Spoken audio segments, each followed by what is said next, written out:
আচ্ছা দিবার বাবা, আমার ফেসবুক পেজটা তো তুমি ডিঅ্যাক্টিভ করে দিলা না? দেখি আমরা যে ফেসবুক পেজ কিভাবে ডিঅ্যাক্টিভ করতে হয়। আমাদের ভিডিওটি ভালো লাগলে অবশ্যই ফলো দিবেন, লাইক করবেন এবং শেয়ার করবেন। সর্বপ্রথম আমরা ফেসবুকের অফিসিয়াল পেজটি ওপেন করব।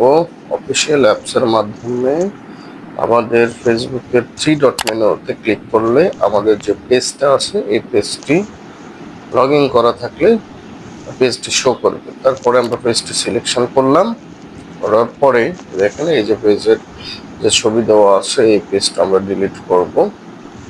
এই পেজটার যে থ্রি ডট মেনু আছে সেই থ্রি ডট মেনুতে আমরা ক্লিক করব।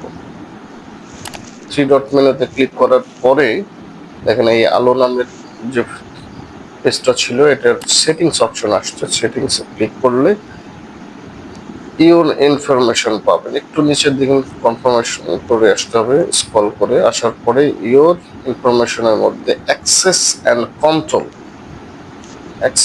কন্ট্রোল আমি দেখিয়ে দিলাম। অ্যাক্সেস অ্যান্ড কন্ট্রোলে ক্লিক করলে দেখেন এই ম্যানেজ সেট আপ চলে আসবে, পেজের ম্যানেজ সেট আপ। তারপরে আমরা কি করব, ডিঅ্যাক্টিভ সিলেকশন করব।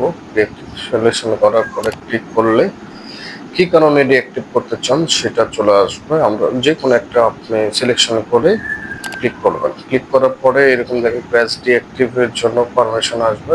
কন্টিনিউতে পারমিশন দিলে আপনার যে পেজের ইনফরমেশন এই ইনফরমেশনগুলো চলে আসবে। ইনফরমেশনগুলো আপনি যদি ডাউনলোড দিয়ে রাখতে চান রাখতে পারেন, সেক্ষেত্রে ডাউনলোডে ক্লিক করলেন অথবা কন্টিনিউ ক্লিক করলে ডিঅ্যাক্টিভেশন পেজ চলে আসবে। এখন ডিঅ্যাক্টিভেশনে আপনি ক্লিক করলে পেজটি ডিলিট হয়ে যাবে। আমাদের ভিডিওটি দেখার জন্য